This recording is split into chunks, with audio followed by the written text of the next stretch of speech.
Dieu et le diable sont les deux modèles fondamentaux de l'existence humaine.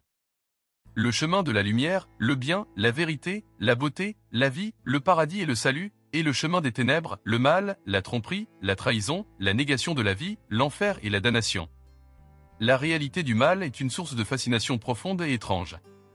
En fait, il semble que si beaucoup d'entre nous choisissent le bien plutôt que le mal, certains d'entre nous ne peuvent s'empêcher de succomber à la tentation de faire le mal. Rien n'est plus facile que de dénoncer le malfaiteur. Rien n'est plus difficile que de le comprendre. Nous devons être conscients du mal qui nous habite, afin de ne pas devenir la proie de ses effets. Lorsque nous nous identifions simplement au bien et nions notre capacité à faire le mal, nous le projetons inévitablement sur les autres. Il prend le contrôle de nous comme une puissance autonome, souvent clairement visible pour les autres, sinon pour nous. Le diable a un caractère de personnalité autonome qui est plus grand que la conscience de l'homme et plus grand que sa volonté. Lorsque vous pointez un doigt vers quelqu'un, 3 doigts vous pointent vers vous. La seule réalité est que tout le monde est capable de faire le mal, et la position morale appropriée est de connaître le mal et de choisir de ne pas le faire. La croyance aux démons est présente partout dans le monde. Ils sont généralement considérés comme des entités surnaturelles malveillantes. Les démons des anciens Grecs, cependant, sont divisés en 2 catégories, les agathodèmes et les kakodaïm. Le premier est un ange gardien ou une figure tutélaire qui sert d'intermédiaire entre les hommes et les dieux, tandis que le second est le démon adversaire. Le démon est un esprit supérieur constamment conscient de sa connexion intime avec les autres êtres humains, avec la nature et avec le cosmos tout entier. Lorsque notre démon intérieur est dans un état de bon ordre, nous faisons l'expérience de l'eudémonia, un état de bon esprit et d'accomplissement. Cependant, le kakodaïm apporte des ennuis et nous détourne de notre chemin vers la plénitude. Le diable ressemble aux faunes et aux satyres de la mythologie grecque et romaine, ces derniers étant les compagnons de Dionysos, le dieu grec du vin, de l'ivresse et de la fête. D'un autre côté, le dieu grec Pan est associé à la nature sauvage, aux chèvres, aux bergers, à la fertilité et à la musique. Il y a un thème général de plaisir mondain chez ces êtres mythiques. Le mot panique vient de Pan, qui était la source de son mystérieux qui provoquait une peur contagieuse dans les troupeaux et des crises de panique chez les gens qui fréquentaient les endroits solitaires. Alors que dans la peur, nous savons ce qui nous menace et nos perceptions deviennent plus aiguisées pour surmonter le danger, dans l'anxiété, nous sommes menacés sans savoir quelles mesures prendre pour faire face au danger, et au lieu de devenir plus aiguisées, nos perceptions deviennent généralement floues ou vagues. Le mot pandémonium, littéralement, tous les démons, qui fait référence au tumulte, à la confusion et au chaos, a été inventé par le poète anglais John Milton pour décrire la capitale de l'enfer dans son poème épique Paradise Lost. Ces mots sont restés dans notre langue et définissent toujours le mieux la confusion destructrice que le diable et ses sbires peuvent provoquer dans notre monde et en nous-mêmes. Dans la Bible, les brebis sont considérés comme des disciples fidèles du Fils de Dieu, métaphoriquement un berger. Les boucs, en revanche, sont désobéissants et difficiles. Ils étaient utilisés dans les rituels d'expiation, comme porteurs des péchés de la nation, et étaient laissés libres pour soi-disant transporter le mal dans le désert. C'est de là que vient le terme de bouc émissaire, un processus psychologique dans lequel les autres sont désignés et accusés de manière injustifiée de quelque chose. Les gens se servent des autres comme boucs émissaires pour cacher leurs plus grands défauts. Cette projection se produit souvent de manière inconsciente en raison de traits d'ombre refoulés, l'envie, la colère, la culpabilité, la luxure, etc. Le psychiatre et psychanalyste suisse Carl Jung fait une déclaration profonde, c'est la signification profonde du fait que le Christ, en tant que rédempteur, a été crucifié entre 2 brigands.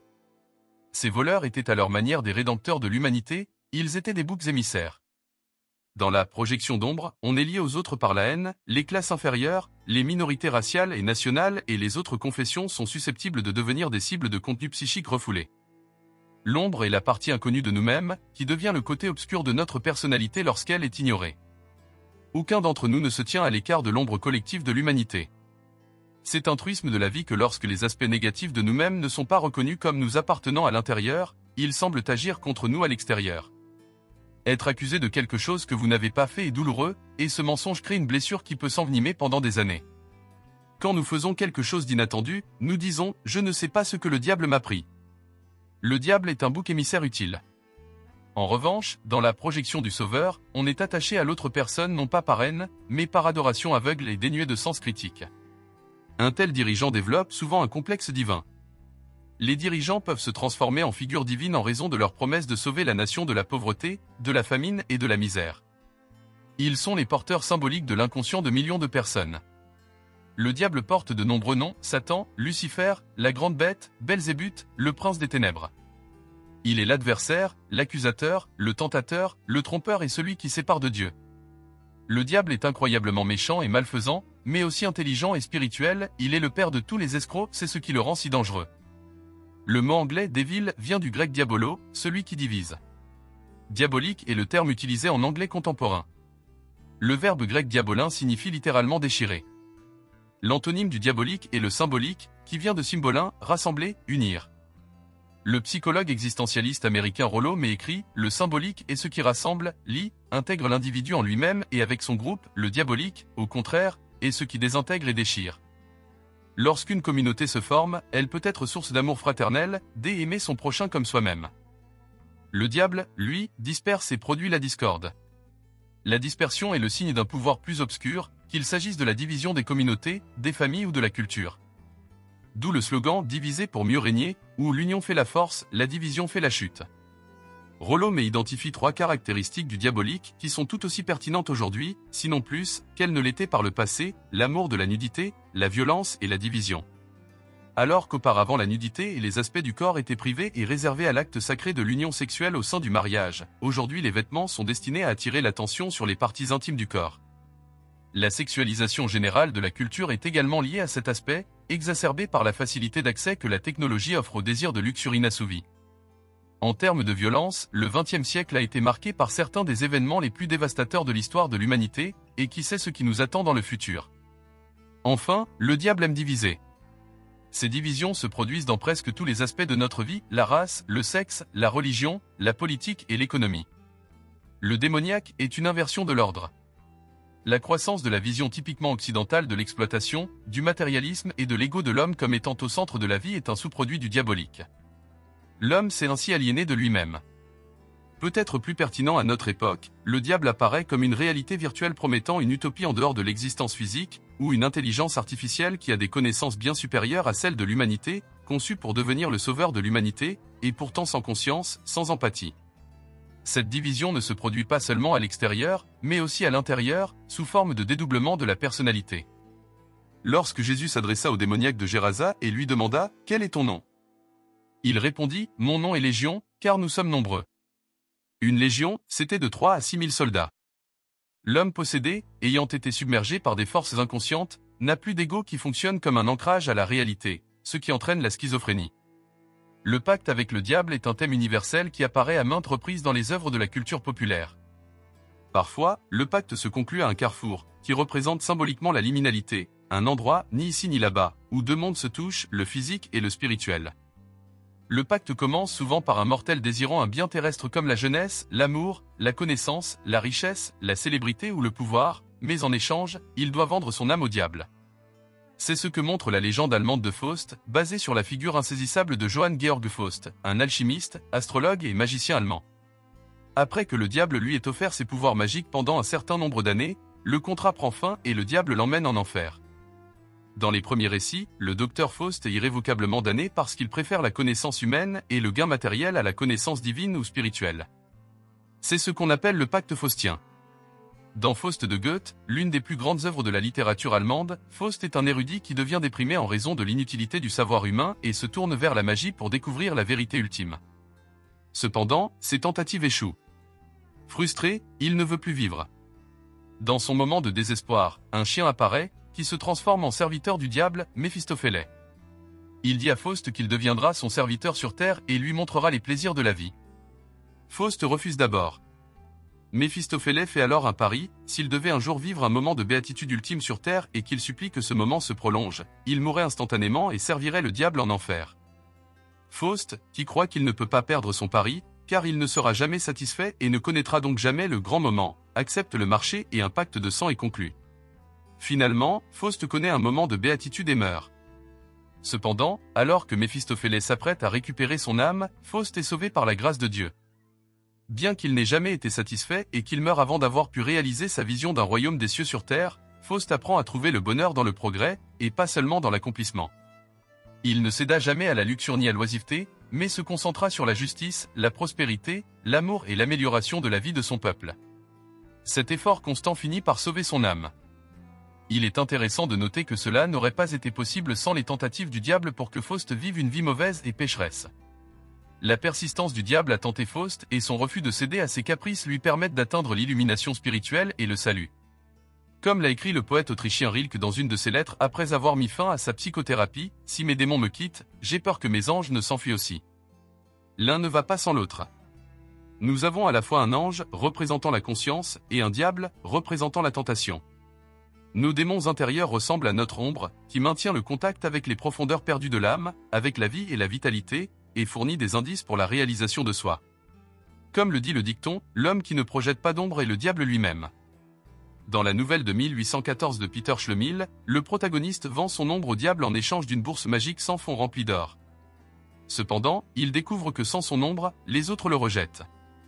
Le violoniste italien Giuseppe Tartini a fait un rêve dans lequel le diable lui apparaît et lui demande d'être son serviteur et son professeur. Tartini lui a donné son violon pour voir s'il pouvait en jouer, et la musique était si merveilleuse qu'il n'aurait jamais pu l'imaginer dans ses envolées les plus audacieuses.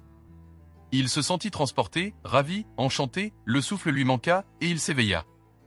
Aussitôt, il saisit son violon pour conserver, au moins en partie, l'impression de son rêve. Tout cela fut vain.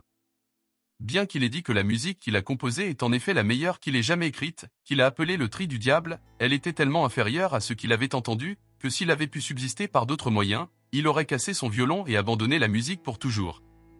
Le diable est un archétype, un modèle de comportement hérité collectivement, et comme tous les archétypes, il nous fascine en raison de sa luminosité.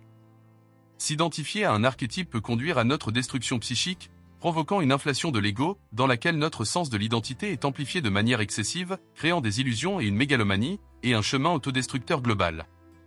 Les archétypes sont primitifs et servent un domaine proche des instincts, ils ne sont pas nécessairement concernés par les valeurs éthiques humaines. Il est du devoir de l'ego d'apporter un sens de responsabilité morale aux images archétypiques de l'inconscient, tout comme il est du devoir de veiller au bien-être de nos semblables dans le monde extérieur. La clé n'est pas l'identification mais l'intégration. Jung écrit, les images de l'inconscient font peser sur l'homme une grande responsabilité. L'incapacité à les comprendre ou le fait de se soustraire à la responsabilité éthique le prive de son intégralité et impose à sa vie une fragmentation douloureuse. Dans le christianisme, la voie de la tentation apparaît au tout début des temps, représentée par le serpent du jardin d'Éden, qui fut plus tard assimilé au diable. Le rôle du serpent était de tenter Adam et Ève, les premiers humains, pour qu'ils mangent du fruit de l'arbre que Dieu a interdit, l'arbre de la connaissance du bien et du mal, car cela leur ouvrirait les yeux sur la réalité et ils deviendraient comme des dieux. Les mensonges les plus dangereux contiennent des demi-vérités. Le serpent promet de bonnes choses et évite délibérément de parler du mal qui les attend. Ainsi, Ève cueille le fruit, le mange et en donne à Adam. Ils ont immédiatement honte de leur nudité et éprouvent de la culpabilité et de l'anxiété. Le péché d'orgueil, pour devenir semblable à Dieu, apparaît comme le premier acte de désobéissance, conduisant au péché originel de l'humanité et à la chute du paradis. Dans un mythe similaire, le dieu grec Prométhée vole le feu du ciel au profit de l'humanité et est puni par les dieux. Les mythes ne sont pas de simples histoires ou superstitions, mais des modèles pérennes qui expriment la condition humaine. Psychologiquement, nous pouvons considérer ces deux mythes comme le développement de la conscience chez l'être humain, qui est toujours suivi de sentiments de transgression, de culpabilité et de punition. Nous naissons intégrés, dans un état de plénitude originelle, paradis, et à mesure que nous grandissons, devenons conscients de nous-mêmes et acquérons l'ego, nous faisons l'expérience de la désintégration ou de la chute du paradis. Nous passons de la vie sous le cercle réconfortant et nourrissant de la mère, à devoir quitter le nid de confort. Si nous ne nous jetons pas dans le feu de la vie, nous ne pouvons pas nous réintégrer et retrouver notre relation avec notre état d'être naturel. Puisque la plénitude n'a de sens que lorsque nous réunissons notre moi fragmenté, cet événement est également décrit comme une Félix culpa, chute heureuse ou faute heureuse. Sans chute, nous ne pouvons pas vivre la rédemption. La désintégration représente la condition nécessaire à toute réalisation de soi. Avant de nous plonger plus profondément dans la psychologie du diable, nous devons d'abord explorer les différentes significations des noms Lucifer et Satan. Lucifer, le porteur de lumière, est le nom latin des apparitions matinales de la planète Vénus, l'étoile du matin, visible avant le lever du soleil. La planète apparaît également comme l'étoile du soir, visible après le coucher du soleil, selon la phase de son orbite autour du soleil. Dans le folklore romain, l'étoile du matin était personnifiée par un personnage masculin portant une torche. Les étoiles étaient alors considérées comme des êtres célestes vivants. Dans la mythologie, l'étoile du matin est interprétée comme un être céleste qui s'efforce d'atteindre le plus haut siège du ciel pour finalement être précipité dans le monde souterrain. L'étoile du matin, l'un des objets les plus brillants du ciel, est pleine d'orgueil. Après sa brève déclaration de victoire, elle s'humilie et disparaît de la vue lorsque le soleil tout-puissant se lève et inonde tout de sa lumière. La première référence à l'étoile du matin en tant qu'individu se trouve dans le livre d'Isaïe, « Comment es-tu tombé du ciel, étoile du matin ?» fils de l'aurore. Tu as été précipité sur la terre, toi qui abaissais les nations. Tu disais en ton cœur, je monterai aux cieux, j'élèverai mon trône au-dessus des étoiles de Dieu. Mais tu as été précipité dans le séjour des morts, dans les profondeurs de la fosse. Bien que ce passage fasse en réalité référence à la condamnation d'un roi méchant de Babylone, il a été interprété comme une allégorie de la chute de Satan du ciel. Considérant l'orgueil comme le péché majeur, s'aimer soi-même plus que les autres et Dieu, Lucifer est devenu synonyme du diable. L'orgueil n'est pas seulement ce qui a causé la chute de l'homme du paradis, mais aussi ce qui a poussé le diable et ses anges à se rebeller contre Dieu et à être chassés du ciel. Ceci est décrit dans le livre apocalyptique de l'Apocalypse, où une guerre passée se déroule dans le ciel entre les anges dirigés par l'archange Michel contre les anges rebelles dirigés par le dragon, ou le diable, alors la guerre éclata dans le ciel. Michel et ses anges combattirent contre le dragon. Le dragon et ses anges répliquèrent. Mais il ne fut pas assez fort et ils perdirent leur place au ciel. Le grand dragon fut précipité, ce serpent ancien appelé le diable ou Satan, celui qui égare le monde entier. Il fut précipité sur la terre, et ses anges avec lui. Ce ne sont pas seulement quelques anges qui se sont rangés du côté du diable, mais un tiers d'entre eux qui ont refusé d'unir leur libre arbitre à la volonté de Dieu, alors ils sont descendus aux enfers comme des anges déchus. Les souffrances du prince des ténèbres sont aussi incommensurables que l'éternité elle-même. Exclu du ciel, il entendit pendant des éons sans fin les voix lointaines des anges qu'il connaissait et aimait autrefois, et il erra dans les déserts de ténèbres. La confusion surgit lorsque Jésus est également décrit comme l'étoile du matin dans le livre de l'Apocalypse. Cependant, il est décrit comme l'étoile brillante du matin. En d'autres termes, la lumière du diable est une piètre imitation de la vraie lumière du monde, et bien que toutes deux soient appelées l'étoile du matin, une seule d'entre elles représente la lumière authentique. Ce n'est pas un hasard si le diable se déguise en ange de lumière, car c'est un trompeur. On lui donne également le nom de Satan, qui signifie adversaire ou accusateur. C'est lui qui place une pierre sur votre chemin là où vous ne la voulez pas et vous reproche votre échec. Dans le livre de Job, le serviteur le plus fidèle de Dieu, Job, est un homme juste qui honore Dieu et qui a été béni par la santé, la famille et la richesse. Au ciel, Dieu demande à Satan son opinion sur la piété de Job. Satan dit que son serviteur lui est fidèle uniquement parce qu'il a été béni par la prospérité, mais si tout ce qui a de la valeur lui était enlevé, il souffrirait certainement et maudirait Dieu. Ainsi, Satan reçoit la permission de Dieu de tester la foi de Job. Satan est le doute destructeur au sein de la personnalité de Dieu, pourtant, il a une mystérieuse nécessité existentielle pour Dieu et l'homme et leur relation l'un avec l'autre. Des messagers viennent annoncer à Job que ses animaux, ses serviteurs et ses enfants ont été tués. Anéanti, Job tombe à terre et s'écrie « Je suis sorti nu du ventre de ma mère, et nu j'y retournerai, l'Éternel a donné, et l'Éternel a ôté, que le nom de l'Éternel soit béni. » Job reste ferme dans sa foi. Cette fois, Satan afflige tout le corps de Job d'ulcères. Alors qu'il se couche, souffrant atrocement, sa femme lui dit de maudire Dieu et de mourir. Mais Job reste fort dans sa foi. 3 de ses amis viennent à lui, pleurent et restent assis avec lui pendant 7 jours, sans qu'aucun d'eux ne dise un mot, car la douleur de Job était très grande. Après cela, Job ouvre la bouche et maudit le jour de sa naissance, et désire ardemment la mort qui n'est pas encore venue. Ses amis ne peuvent pas comprendre comment un Dieu juste pourrait punir un homme innocent et pieux. Ils pensent que sa souffrance doit être bien méritée et l'accusent d'avoir commis un péché. Sachant que sa conscience est claire, Job se lasse de leurs accusations et les appelle misérables consolateurs. Job passe de son attitude pieuse à la réprimande de Dieu pour sa colère disproportionnée et injustifiée. Les méchants ont du pouvoir sur les doux, et Dieu ne fait rien pour les punir.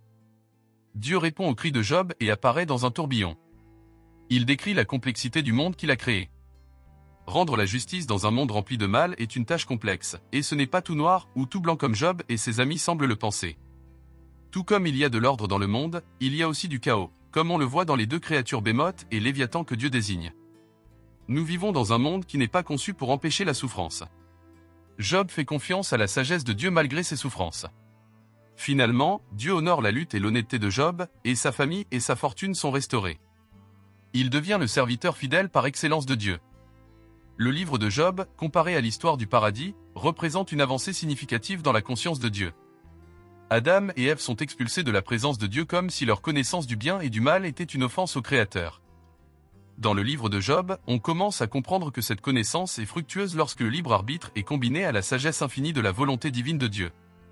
Il est également intéressant de constater que dans Job, Satan agit en accord avec Dieu, et non pas dans son dos comme le serpent au paradis. De cette étonnante introspection provoquée en Dieu par la droiture obstinée de Job, Dieu développe l'empathie et l'amour, et de là naît une nouvelle relation entre Dieu et l'humanité. Dieu est poussé dans un processus de transformation qui conduit à son incarnation en Jésus-Christ. La crucifixion et la mort du Christ sont l'histoire tragique par excellence, où le pire des châtiments est infligé à celui qui le méritait le moins. La réponse à Job est donnée au moment suprême du cri désespéré du Christ sur la croix, « Mon Dieu, pourquoi m'as-tu abandonné ?» Dieu fait l'expérience de ce que signifie être un homme mortel et de ce qu'il a fait souffrir à son fidèle serviteur Job. Lorsque Jésus est mort sur la croix, le diable a célébré sa victoire. Mais en réalité, c'était le moment de sa défaite. Car il n'avait pas prévu la résurrection du Christ 3 jours plus tard. La période entre la crucifixion et la résurrection du Christ est connue sous le nom de l'expédition de l'enfer, où le Christ est descendu aux enfers et a apporté le salut aux âmes qui étaient retenues captives. La divine comédie de Dante, qui dépeint une crise de la quarantaine au cours de laquelle nous devons descendre en enfer, est programmée pour faire écho à l'expédition déchirante de Jésus. Jung écrit, c'est pourquoi, après sa mort, le Christ a dû se rendre en enfer, sinon l'ascension au ciel lui aurait été impossible. Le Christ devait d'abord devenir son antéchrist, son frère des enfers. L'histoire de chacun sur le chemin de la connaissance de soi et de l'éveil spirituel commence par une descente aux enfers. La formule d'un voyage dans le domaine obscur de la mort à la recherche de la sagesse est universelle. Tout comme une plaie ouverte laissée sans soins infecte lentement tout le corps, le péché est comme une plaie ouverte dans l'esprit, par laquelle le démon peut entrer et influencer votre esprit.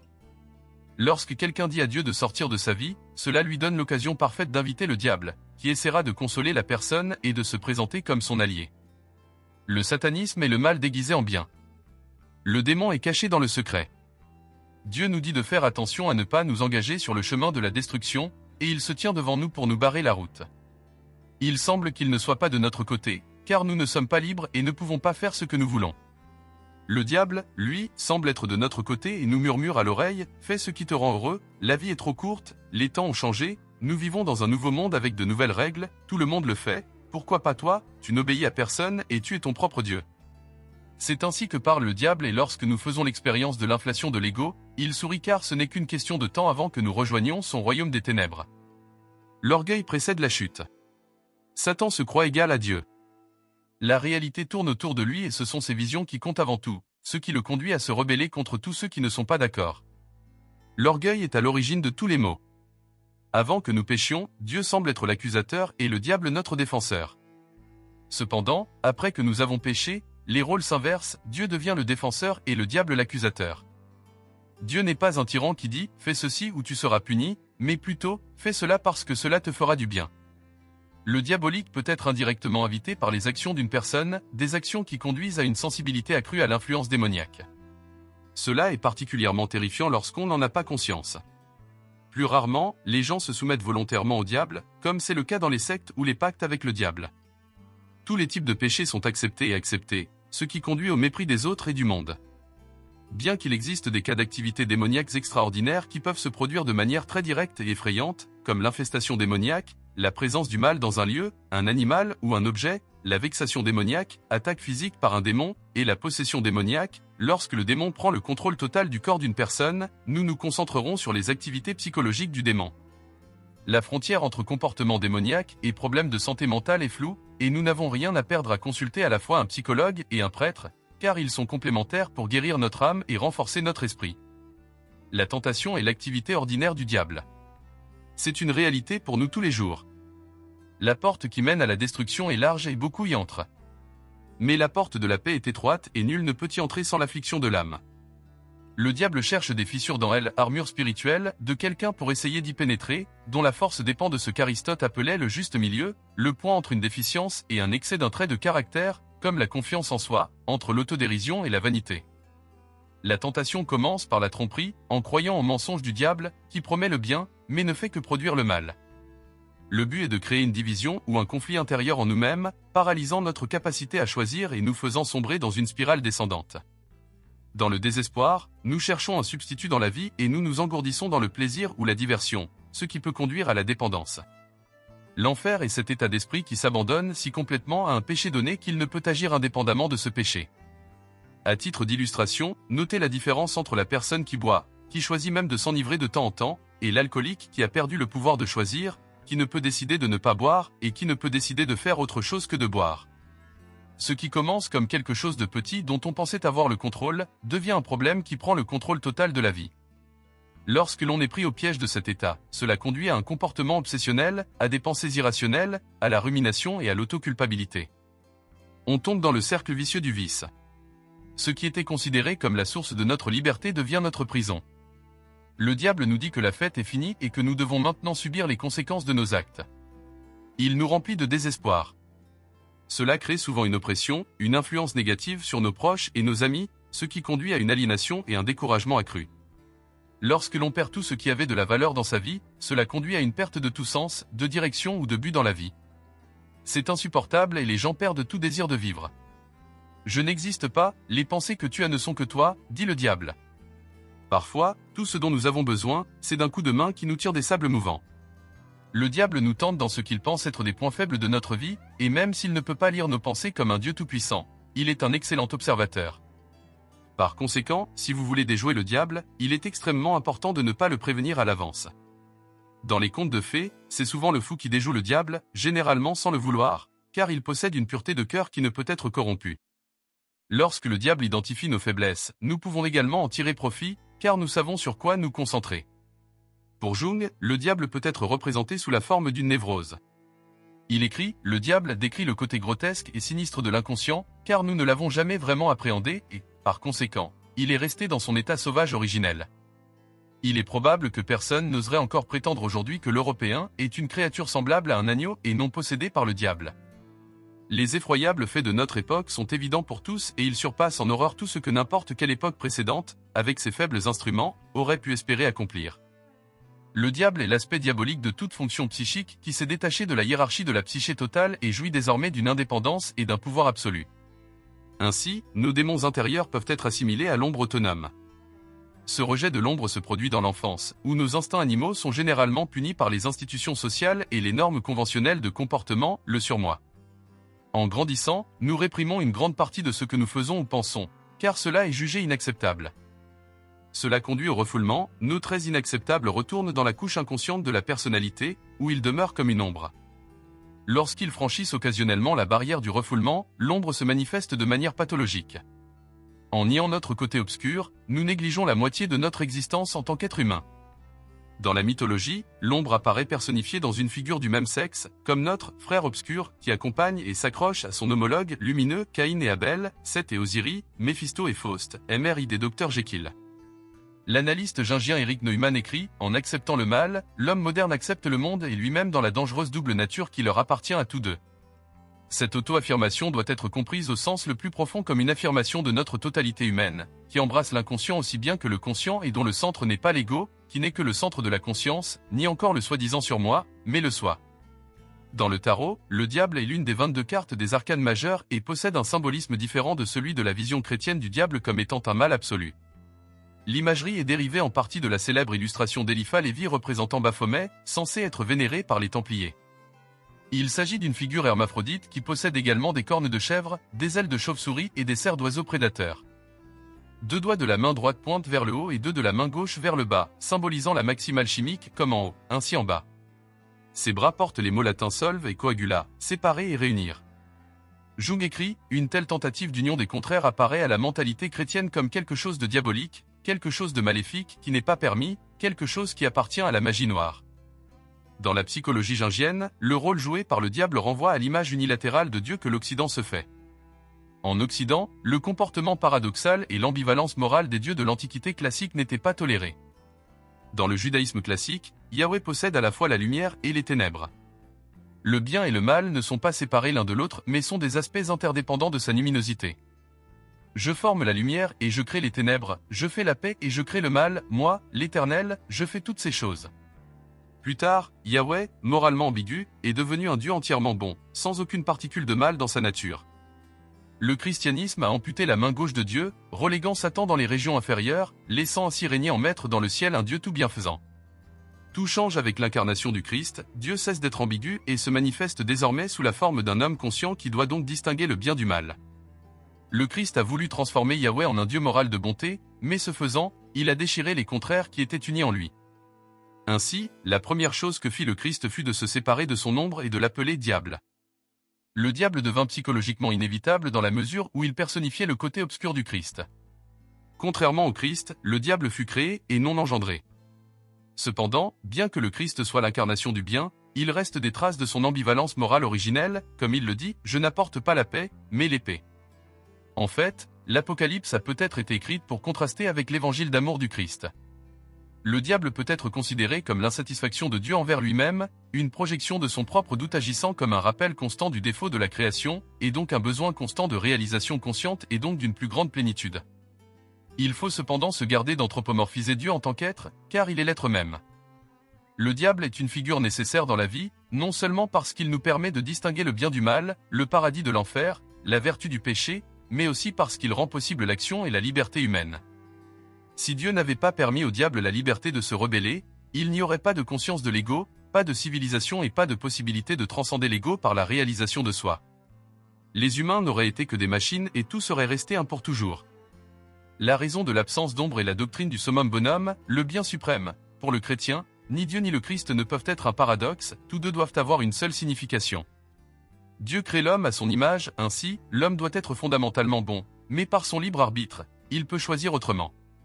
Cette perfection unilatérale exige cependant un complément psychique pour rétablir l'équilibre, sinon l'homme sera irrémédiablement divisé en deux moitiés irréconciliables.